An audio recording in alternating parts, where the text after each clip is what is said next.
I was talking to a lady at my bank in Little Rock recently. And she said, my little brother and I, she said he was 6 years younger than me. And we were in the foster care system from when I was in the 3rd grade to the 5th grade. My parents finally got us back. I'm like, wait, so that's like 9 to 11 years old? Yeah. And your little brother is 6 years younger? Yeah. So that's 3 to 5 years old for him? Yeah. She's like, to this day, about all he'll eat is like chicken nuggets and ramen noodles and stuff. He won't eat regular food like an adult. You have no idea how this affects small children. I said, well, thank God it didn't happen to my family, but I've got close friends it did happen to, and they told me. There's no excuse for this. And Asa Hutchinson didn't do a thing about it. Mike Beebe didn't do a thing about it. Lord knows Mike Huckabee didn't do a thing about it. And the abuse continues. And my opponent is the person saying Asa's been doing a good job. We're one of the highest tax states in the country, certainly in the Mid-South. Every once in a while, the legislature will make a big deal about, hey, we lowered this tax over here. Yeah, but you yanked this one up over here. We got a $1.2 billion tax surplus, which means they've been taxing the living daylights out of us. My campaign manager told me recently, he talked to a consultant who said he found out an issue that voters are really concerned about that's hardly ever mentioned anywhere. I said, well, what's that? He said, we're the 2nd highest taxed state in the country for your monthly cell phone bill. I said, really? He said, yep, 20.21% tax on your monthly cell phone bill. Now, when they passed this law in 2019, they said it was to fund a world-class futuristic 911 system. Well, no, nobody wants to be put on hold at an emergency when you call 911. I get that. Monthly cell phone tax is higher than New York or California. I mean, I got to think that some of this doesn't have anything to do with the 911 system. And hardly anybody in the legislature voted against it. Look, what I want to do is drastically reduce the size and scope of the state government to get them off your back. I want to get rid of the personal income tax. I want to get rid of the income tax of small businesses. I want to get rid of the tax on used goods. We got a state government that is trolling moms on Facebook who are trying to sell their children's used clothes because they've grown out of them. Oh, you owe us a tax on that, state tax. Really? Now, I recently got a pretty good deal on a used car. I had to get a used car because somebody slammed into the back of my car on Colonel Glenn Road down in Little Rock, and thank God it was a small car. It was a Chevy Suburban. I wouldn't be here because he didn't even tap the brakes. This old fella that got to confuse the gas and the brake. But anyway, yeah, my buddy Mitch Ward over at Red River, I bought a 2013 Honda Accord, only 85,000 miles on it, $15,000. Pretty good deal. Got down to DMV and they're like, okay, well, you got to call this number and get the assessment. I'm like, okay, great, sure will. I owe over $1,000 tax. Oh, I thought the guy who bought it new paid the tax. Yeah, and so will you. And when you trade it in a few years from now, so will the next guy. It's wrong. It's wrong. A lot of folks who are living a paycheck at a time or in a fixed income or whatever and have to buy a used car, our state's like, we're going to penalize you. We're going to penalize you. There was a comedian, most of the stuff he said you can't repeat because he had kind of a rough language, but the one thing he said that was totally clean, a guy named George Carlin, he said, there's a club, and you and I are not in it. Last 40 years, 20 of those years, we had a Republican government. Republican governor. And yet our government keeps on getting bigger, and our taxes keep on getting higher. And that 20.21% monthly tax on your cell phone bill, that was bipartisan. Republicans and Democrats. I mean, I have nothing against the fella because we're friends and everything. We agree on a lot of stuff, disagree on some stuff, but Senator Rapert was the primary sponsor in the Senate. I don't know why. He's a good guy. He does a lot of good stuff. I'm not saying anything against him, but I'm just saying almost everybody in the state legislature that I like and respect voted wrong on that one. I don't know why. But what I do know is I'll turn it around. Now, I want to talk for a minute about education. When I first got to Arkansas, there's an issue I didn't understand. And that's when they consolidated a lot of the rural school districts. And the thing I didn't understand was, well, we still got more school districts and counties. Just about everywhere I've ever lived, North Carolina, South Carolina, Georgia, Alabama, Florida, you had one county and one school district. So I didn't get it. Till recently I met State Senator Charles Beckham from South Arkansas. He said, well, Doc, let me explain it to you. He said, I've got constituents that put their 5- and 6-year-olds on a school bus in the morning to go 2 hours one way and 2 hours back in the afternoon. I'm like, oh, okay, now I get it. I met ladies from Perrin, Arkansas, in Saline County who talked about the fact that it devastated their community when they closed the schools down. Now I get it.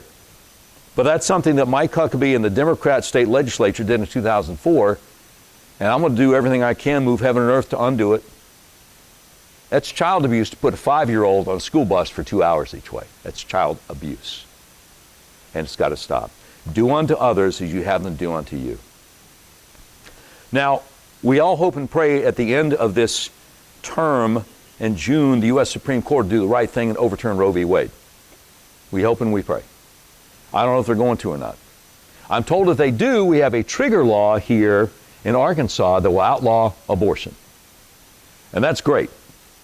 But then I talked to some pro-lifers who said, well, problem is it doesn't include RU46, the morning after pill, and if you believe that life begins at conception, it doesn't really outlaw all abortion. I'm like, oh, well, we got to strengthen that then. Because it's outrageous that murder is illegal for everybody except the most defenseless, the babies in the womb. It's outrageous. I'm a Second Amendment guy. Somebody asked me about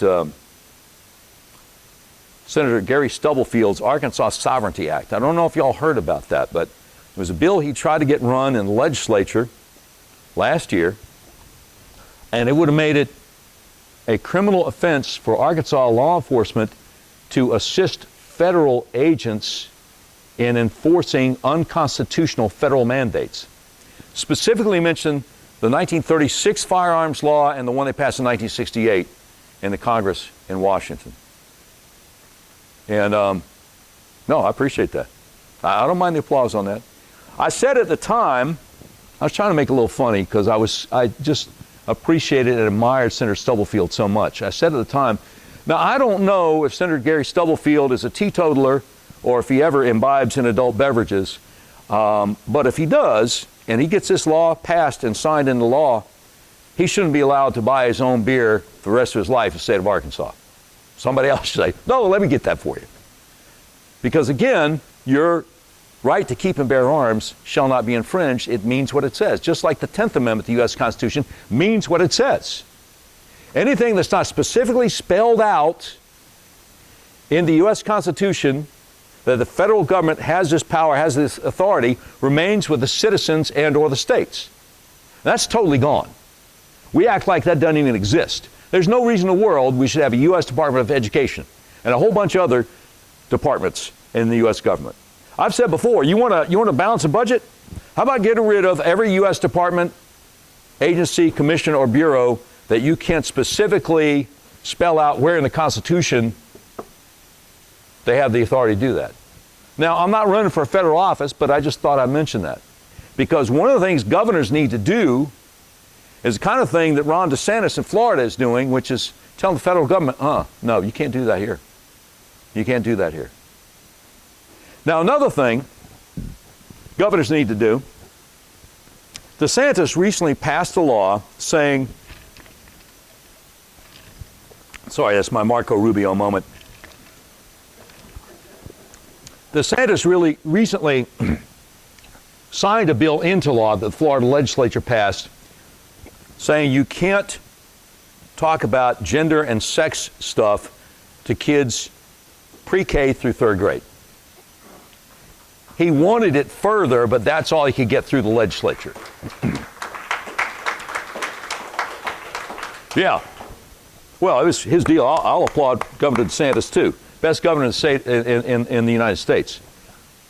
Now, the CEO of Disney had a fit. The CEO of Disney freaked out. You're discriminating against our LGBTQIA plus.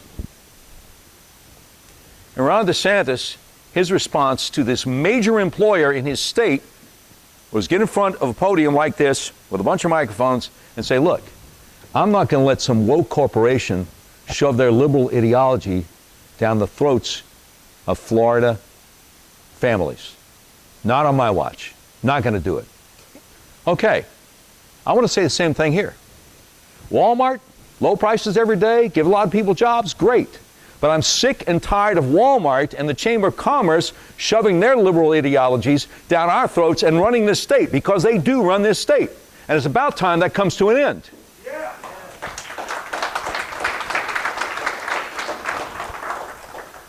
Thank you. Governor Hutchinson vetoed the SAFE Act, Save Adolescents from Experimentation, because Walmart told him to.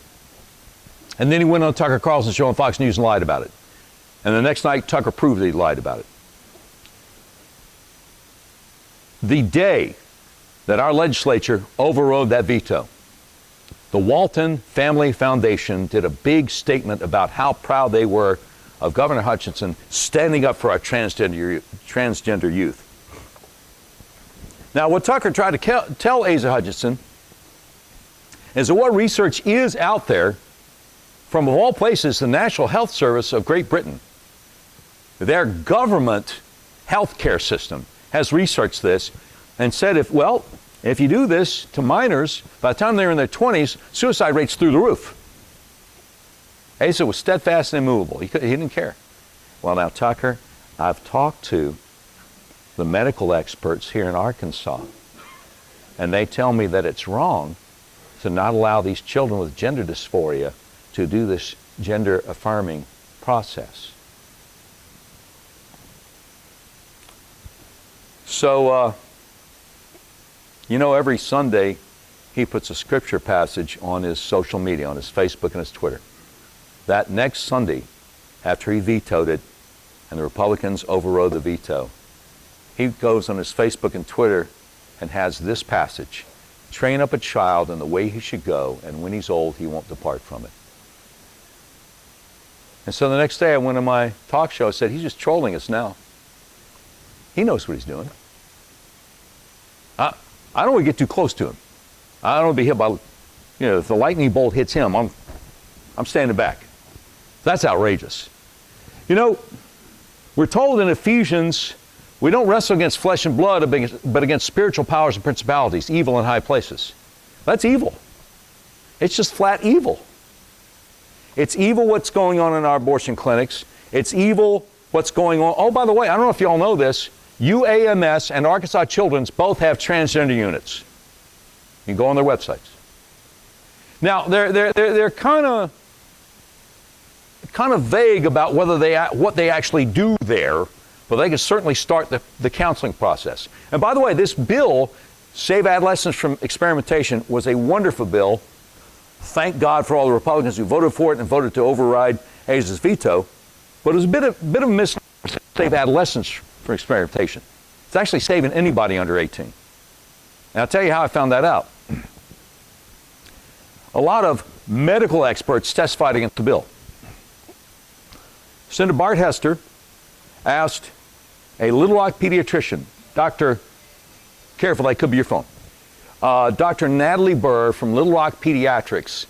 He asked her, is 4 years old too young for the child to have decided that he or she was assigned the wrong gender at birth? And Dr. Natalie Burr, Little Rock Pediatrics, said 4 years old is not too young to start the counseling process. Well, y'all, I got to tell you something. From the anecdotes that I have seen of people who regret having gone through the process, none of them were that young, but the counseling process usually only takes a few months before we get into some serious puberty blockers. So it was actually save all children under 18. Now, somebody mentioned the library. May as well have. May as well have.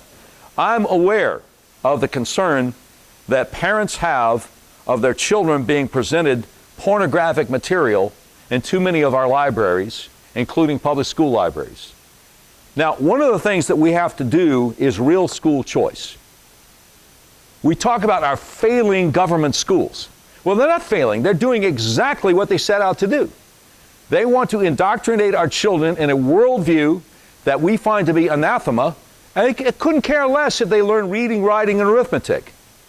And definitely don't care if they learn how to balance a checkbook or learn about civics, our Constitution, why this country started in the first place. We got to have real school choice. We got to let the money follow the children instead of these corrupt government schools. Now, I mentioned earlier, I think, that I lost my job because I refused to get the vaccine. My opponent has said that she is against government-mandated vaccines, and that's great. But when people ask her